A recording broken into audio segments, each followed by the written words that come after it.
A little video about sizing the Exovest to fit your body. Okay, you might have noticed you get one or two of these along with your Exovest. These are booster pads.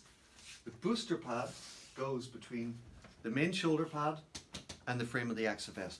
For most people, one is the right number of booster pads. It's up to you to experiment. If you've got a very, very wide chest, maybe you want none, okay? If you've got a small chest, maybe you want two. It's important that you keep the rods from crushing your chest at the front. It's also important that the rods at the back don't touch your muscles. So you need to experiment a little bit to see what works best for you, but I advise you to start with one. You put that one in here.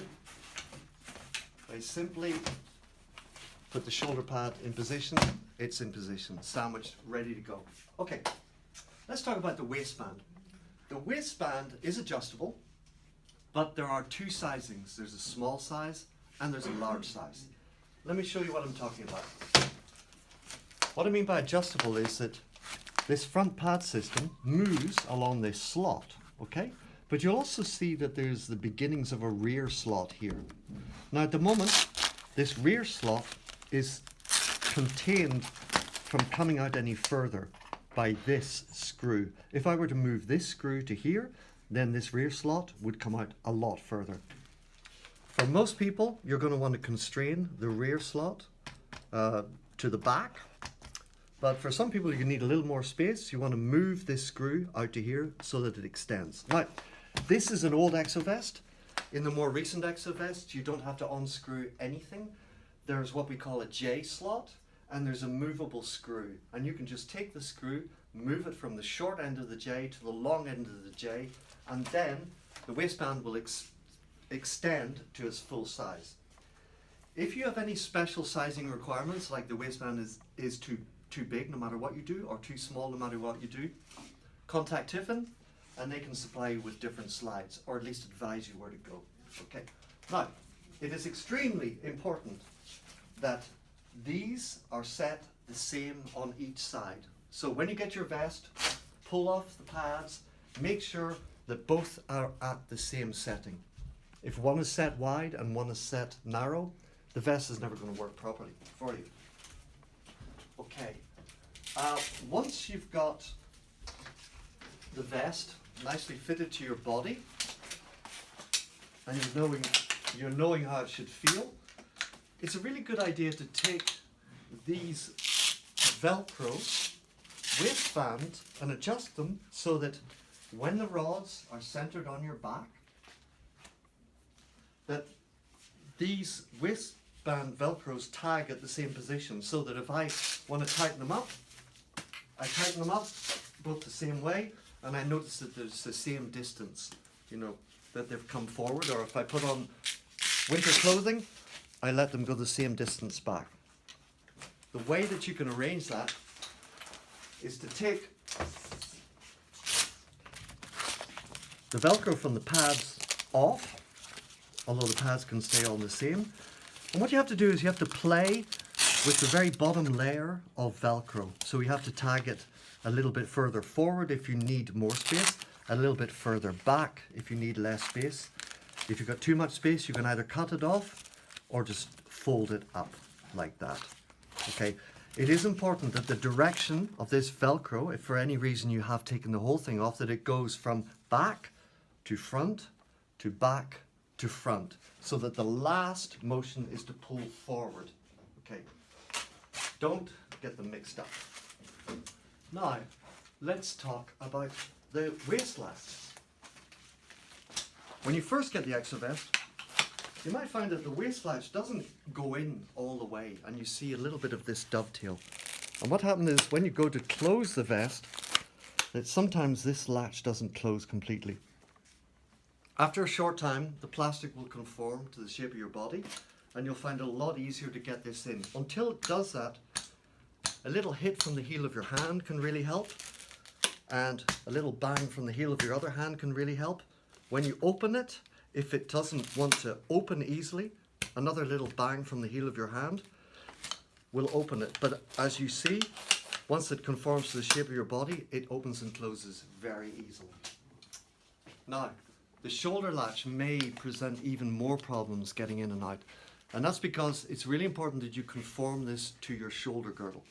The first step in doing this is to take an Allen key and loosen these two bolts here very slightly. You loosen them so that the dovetail underneath is free to move. And what you do is you seat it in and out until it feels perfect, and then you very gradually tighten up, making sure you can still open it, because if you tighten it all in one go, it's going to lock. So you tighten a little bit, open, tighten a little bit, open, until it's perfect. And then it's going to go in and out really easily. Now, that's only the very, very first part of getting the shoulder latch perfect for your body. Once you've gotten used to the vest, what you can do is you can conform the whole shoulder girdle to fit your physiology.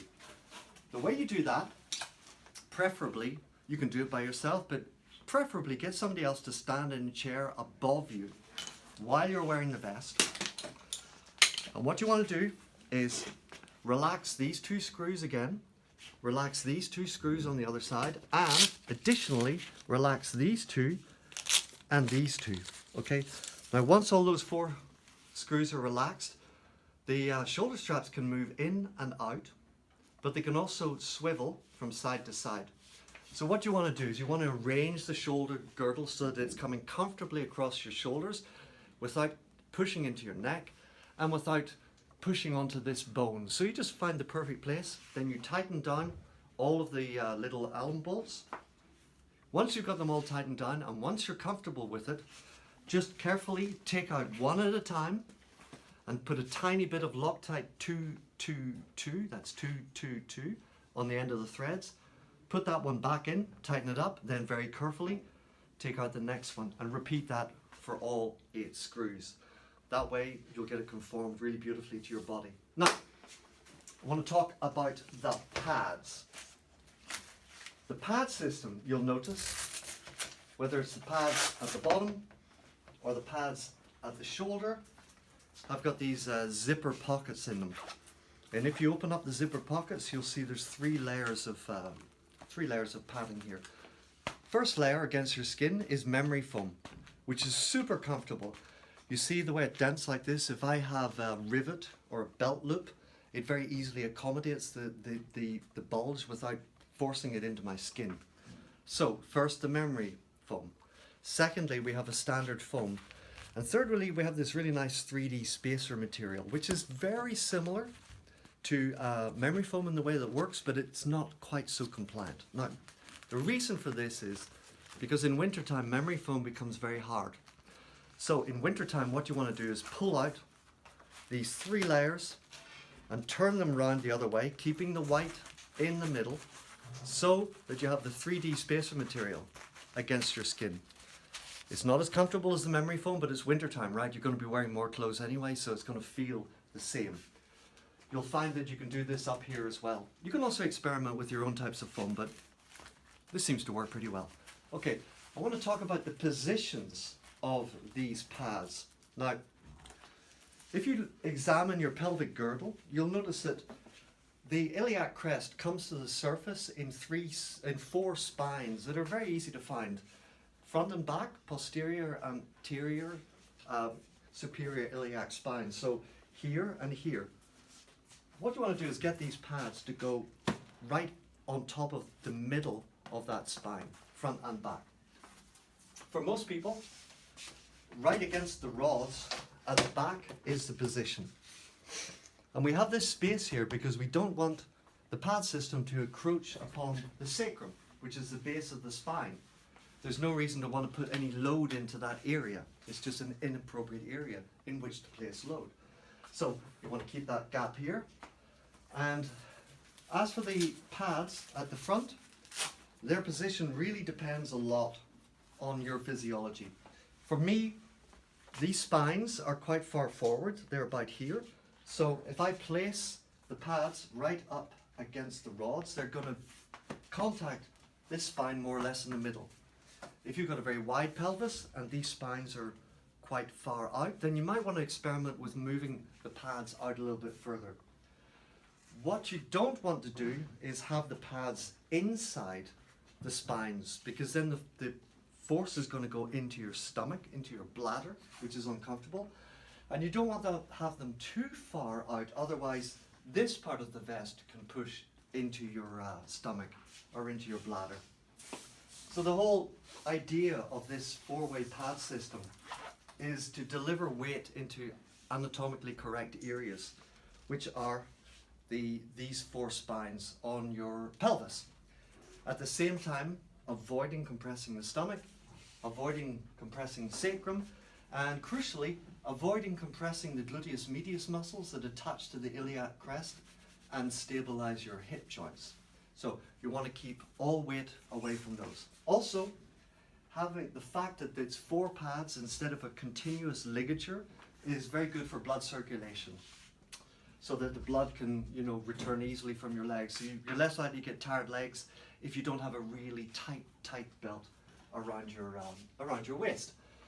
I think the last thing I want to talk about is socket block position, which is not so related to sizing the vest, but a lot to do with how you operate. A high socket block position like this, when you move the bridge plate all the way to the top, is good because you get a lot of use of your Steadicam arm.